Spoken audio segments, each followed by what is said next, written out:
Welcome to Flipping Miami, a podcast for those who want to learn real estate investing, do more, and make more. Now, here is your host, Raul Bolufe.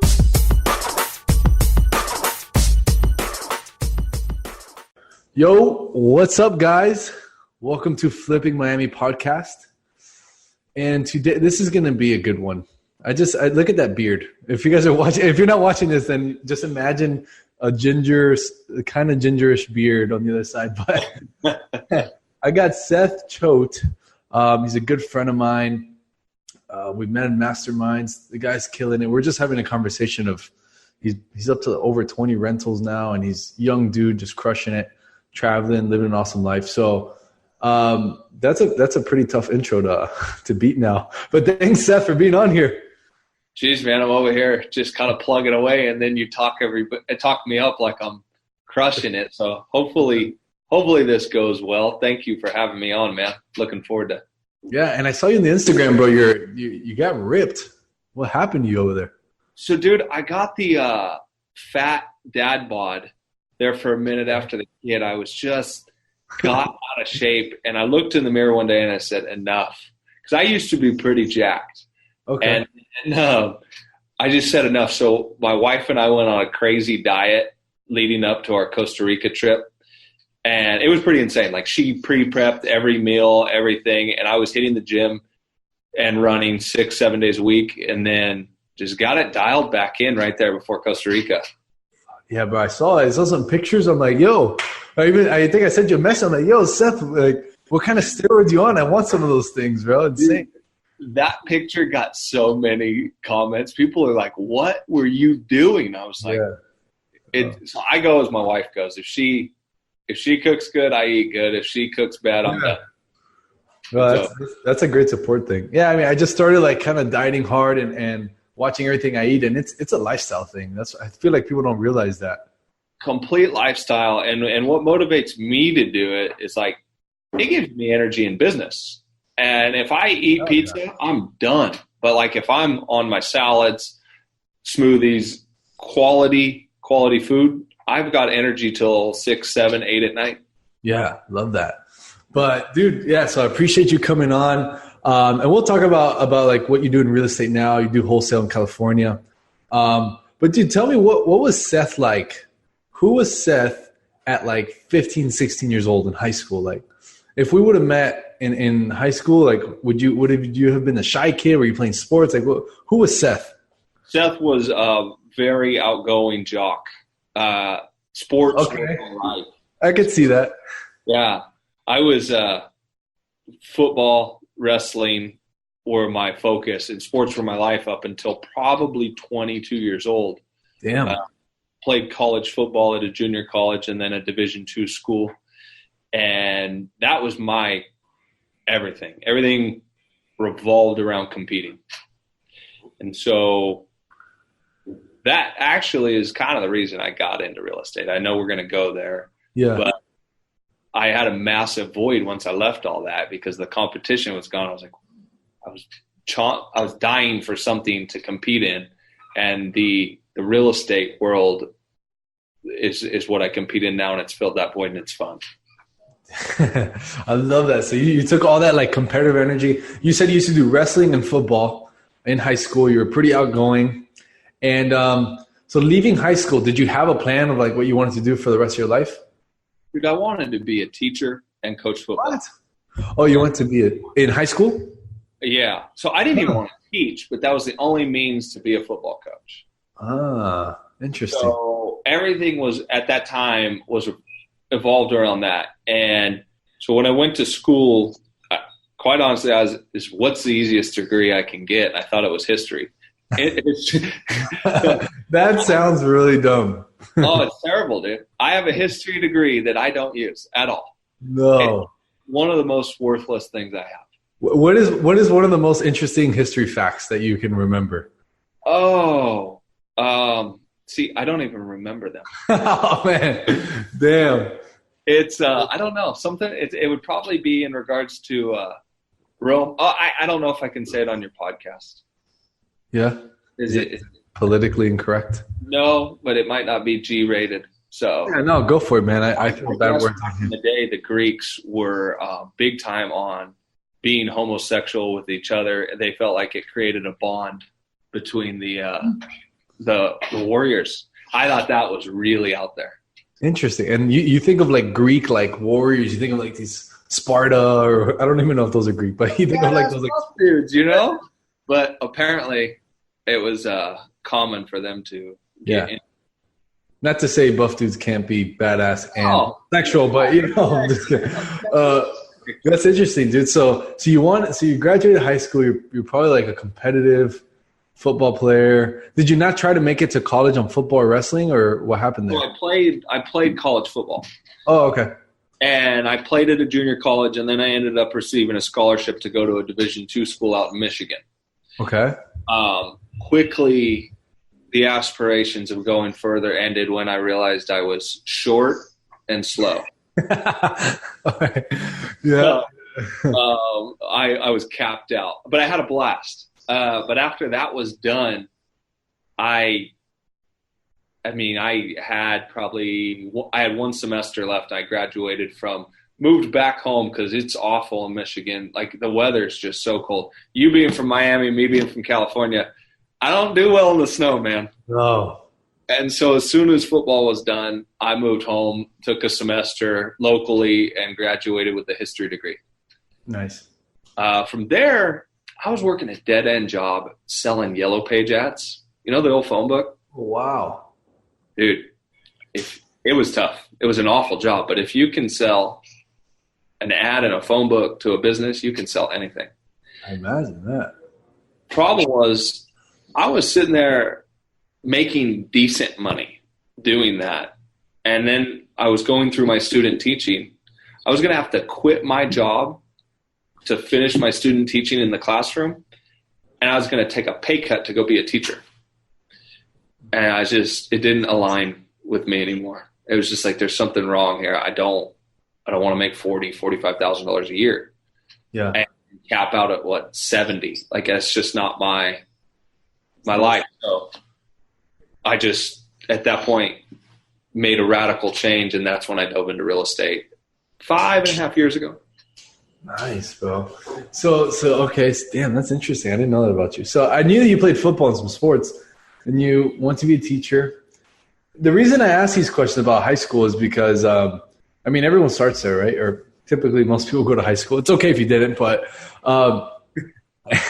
GED, whatever. But what I'm getting at is like the journey to become, now you're a real estate investor, you got a ton of properties and stuff. We'll talk about that in a second. But the journey from you in high school, being an athlete, did you have good grades in high school, by the way? Yeah. School came extremely easy to me, though. I did not have to try hard. I probably carried a 3.5 GPA. I was a math whiz, like calculus, AP calculus, trigonometry. School, I didn't try in school, but I did just fine. Yeah, that's awesome. Yeah, I was very similar. It's funny, in high school I was really good, 3.5, 3.8.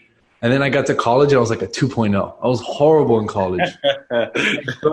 I just knew that it wasn't for me, and I wouldn't put any energy. But anyways, what I'm getting at is that from high school to now being a real estate investor, owner of a company, etc., each journey is different. And you started as kind of like, you're always like outgoing athlete, and you had aspirations to be something different, and then something happened and you became who you are now. And you're still on a journey to get better all the time, of course. But selfishly, I like to know these stories as well, because it almost like puts me at ease. Like, yo, my story, Seth's story, Bill Gates' story, Warren Buffett's story, it's all different, and it's all like relative. Okay, like there's no one size fits all on being a badass or being a successful person. What's your take on people who say, man, like I was never outgoing in high school. Like, how can I ever be successful? I think that a lot of people live behind an excuse. Yep. Like that. And I don't know if it's a level of fear. They're scared of making a decision. We're all really scared when we make a move into like the entrepreneurial world. And I don't have anybody in my family that was ever an entrepreneur. Everybody worked a W-2 job. I never thought I was going to be an entrepreneur. But there was something out there that was a higher calling. Interesting. Like I knew sitting there teaching, making nothing wrong with making 60, 70 grand a year, but it wasn't going to be fulfilling. And I would just show up to work every day at 7:45, leave at 3:30, 7:45, 3. That just to me is death. And I need exhilaration. And so, and like, what's the worst? The one thing I looked at with it was I already had this degree. I think a lot of people need to they think things are going to be way worse than it's going to be so bad. So if I go and I try to do real estate and I fall flat on my face, who gives a shit? I can go back and be a teacher. Yeah. Like, it's not the end of the world. Do I have food? Do I have something over my head for shelter? Do I have clothes? Yes. It's not that. And a lot of people get trapped in being so scared of losing that job that they hate. You could probably always go back and get that job you hate. I don't know. That's why I did it. That's good. And do you feel like, I'm passionate about like living awesome lives. Do you feel that you have to be an owner or an entrepreneur to live an awesome, badass life?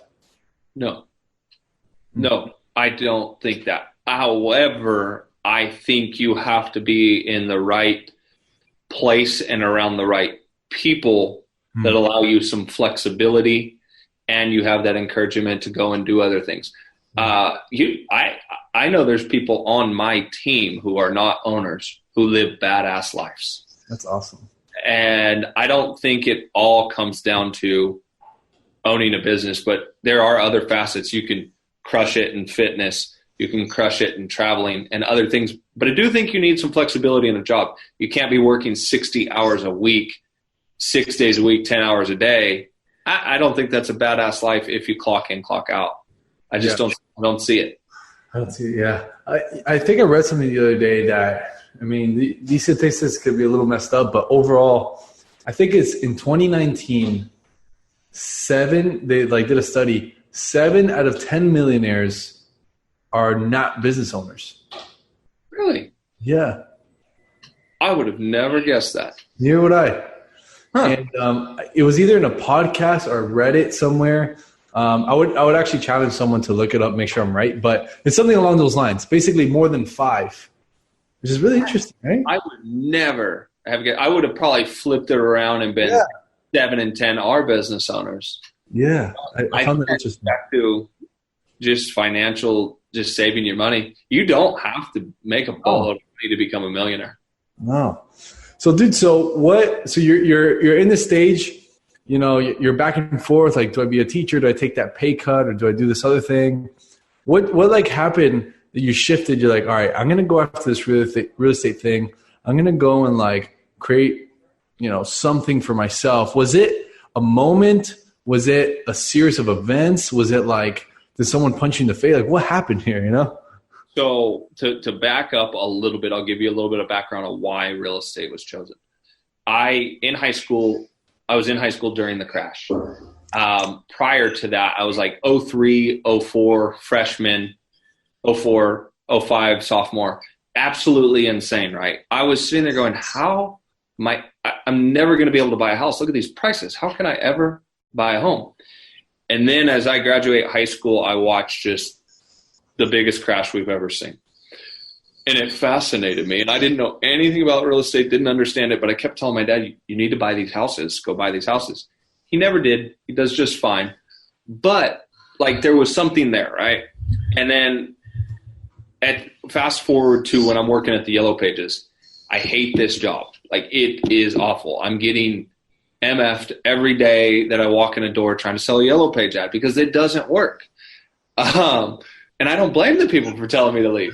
But I was at home with my roommate complaining about how much I hate this job. And he goes, dude, why don't you just go do real estate. You've talked about it so much. You go, exactly what he said was quit being a pussy.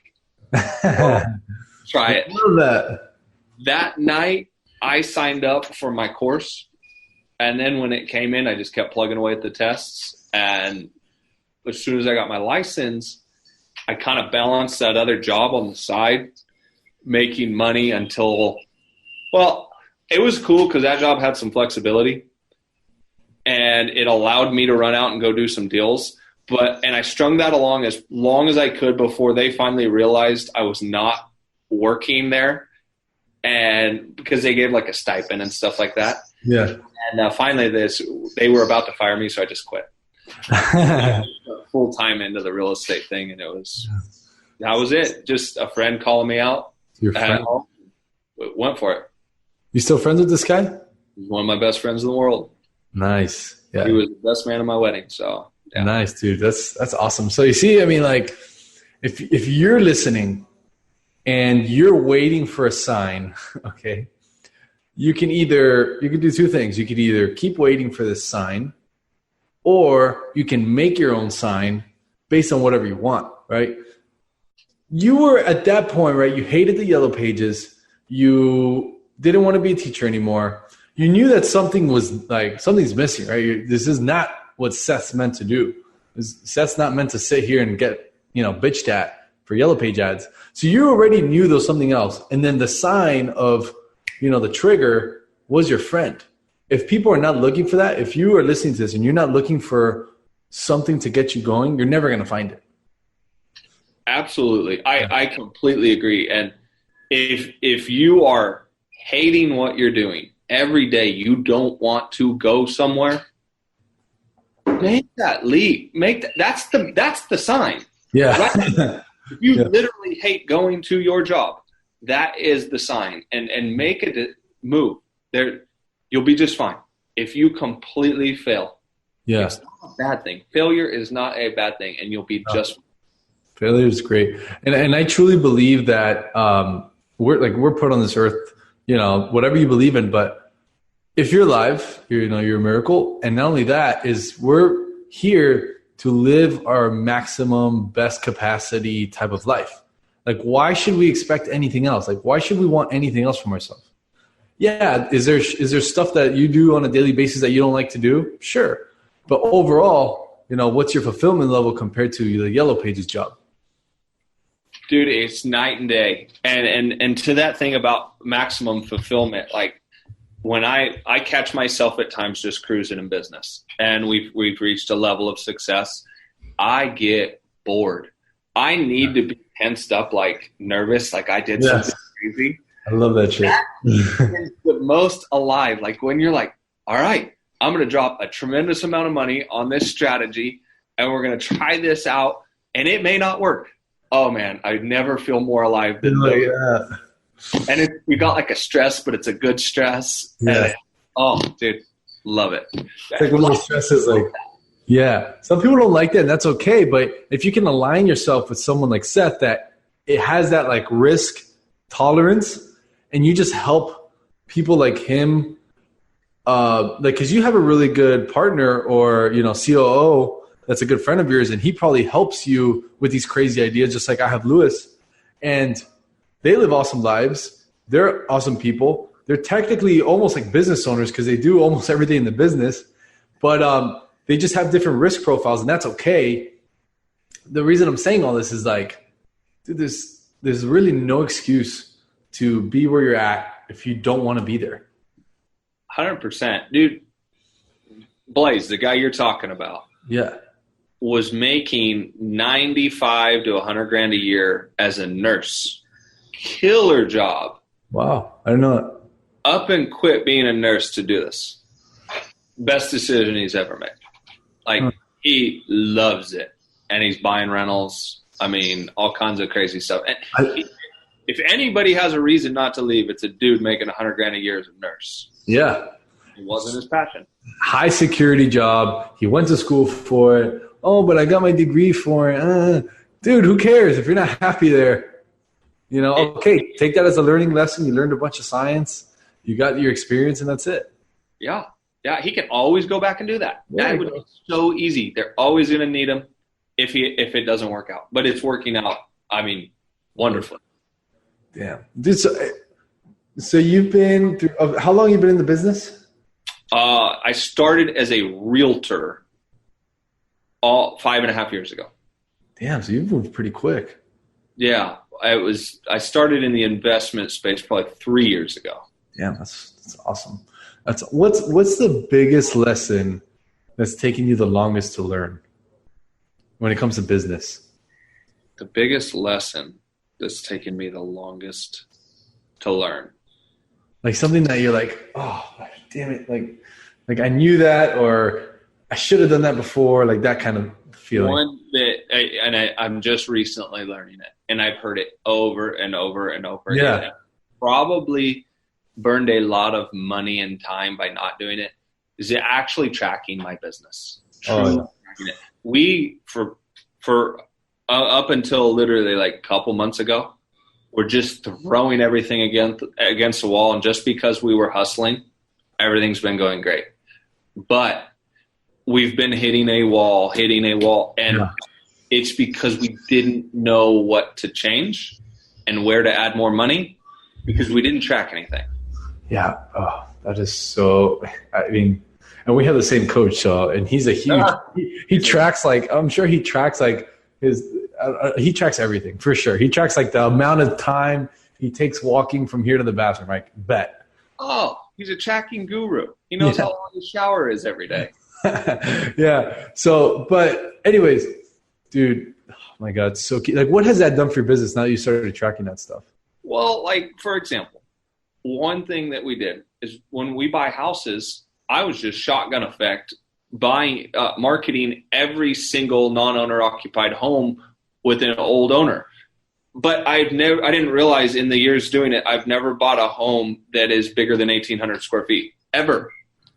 So why am I marketing to those homes? Huh. So suddenly we took out 33% of our marketing budget and we still generate the same volume. That's awesome. I didn't know that. But yeah, when you dug into the data. Yeah. And it just seems so easy now, and it is easy if you actually do it, but I was stubborn and didn't sit down. I just kept running. It's not worth it. Let's just send it. It's only 36 cents a piece and whatever. Yeah. 36 cents a piece times 20,000 adds up, Yeah, I know, exactly. But in the entrepreneur mind, you're like, it doesn't matter. I'm still doing deals. But that's awesome. That was helpful. And the other one too is that I wish I would have learned in the beginning is cutting out, keeping your expenses really low and cutting out costs I had a lot of subscriptions that are just running and I'm not using them because I put them on auto pay. And next thing I know, I'm like, why have I been paying for this for 2 years for $40 a month? It's terrible, but I did it. And I did that on a lot of stuff. And so just really tracking your numbers helps. Yeah. I did that. We did that exercise in our business, and I think we dropped in the $1,200 a month just on stupid shit. Yes. Dude, I lost my wallet. I really lost my wallet, so I had to cancel every credit card, and then I had to go renew everything. And I looked at stuff and I was like, I'm not renewing this. I haven't used it in 6 months. Yeah. So I spent a lot of money by it. So everybody asked me, I'm like, just lose your wallet. Just go throw it away. I'm going to throw away my wallet now. So tell us a little bit about your business. What's it like right now? You're doing wholesale. I know you told me you're doing some rentals. So what's that look like? We have a couple different legs we're working on. I have a real estate team that's like your residential brokerage team. Yep. I help people buy and sell properties. 5 agents on that team. We have a wholesaling operation where we, if for people who don't know what wholesaling is, if they don't know, it's you buy a home or you lock up a home under contract for X amount of dollars, you sell it to another investor for a higher price, and you make the spread in the middle. That's our primary focus. That is what we like, and everything else stems off that. We probably wholesale 3 to 4 homes a month. And then I have a flipping leg of the business that we do, and we probably flip about 40 homes a year. And so we have all three of those things that I think go hand in hand. And the reason I like having all three aspects of the business is because it doesn't always fit. You can't always sell every property on the market. You can't always wholesale every property. You can't flip every property because I don't have that kind of income for every single property to flip. I like having those three, and we just pick the best avenue for each property. I love that. What's the city of your market? What market are you in? We are in the Central Valley in California. It's an hour south of Sacramento. Our big city is called Modesto. Got it. Okay. My biggest passion, though, is rentals. That's really my focus. That's the only reason I'm in this game. That's the sexy. People are like, that's the sexiest thing about this stuff, bro. Dude, I mean, when you sit there and you literally don't do anything and money just comes into your account, it's not sexy at all. It's the boring thing to talk about, but nobody wants to talk about making $600 a month. But when you make $600 a month times 50, then it's fun. Yeah. And you do anything you want. And you got equity, and you get them paid off after 10 years. And so then you can pull lines. You can do so many things, man. It's so many strategies you can use with rentals. That's ridiculous. In the beginning's painful, but as soon as you get them and you get that thing rolling, it's just like, whoa, this is cool. I know. Yeah, I had 10 single-family homes. How many do you have now? 20 something, right? 21. 21. That's amazing. That's amazing. And what is like the average rent per door? So our average rent per door is about $1,200 to $1,200 a month. $11 to $1,200, and then you net around what, 50% of that? So no, because I have a 5-unit complex that's vacant, so it's not generating me any money. We're rehabbing it. It's a major rehab, but that will be a phenomenal property once it's done. I'm probably right now, I'm bringing in about $15,000 a month in rents, and after all expenses, netting about $7,000. That's awesome. So, dude, I mean, and you're 32? 30. I did that in 3 years. And so $84,000 a year in cash flow, and it's been in 3 years. Dude, that's so inspiring, man. And even me, I've been doing this shit forever. And I ran really fast for the rentals in the beginning. I sold a few now because the market was so hot. And I was kind of leveraged on them, to be honest. I kept the ones that I have them paid off, or I owe very little money on these 5 that I have. That's true. So probably like in the next 3 years, I'll have them all paid off, which is fine. But man, I love that. And like, what would you say to people who are like, oh, but I could just flip houses forever? It won't always be there. It will not always be there. And eventually you're going to get tired of it. And I'm not going to run like this forever. Now, I won't get out of business because I'm passionate about business, and I'll probably do other things. But to have that safety net and that cushion, if I want to take 6 months and travel the world, well, if I'm making $25,000 a month in passive income, I can do that. Do whatever you want. Wherever I want to go, and I could email my property manager and say, fix this. And it's just really easy. So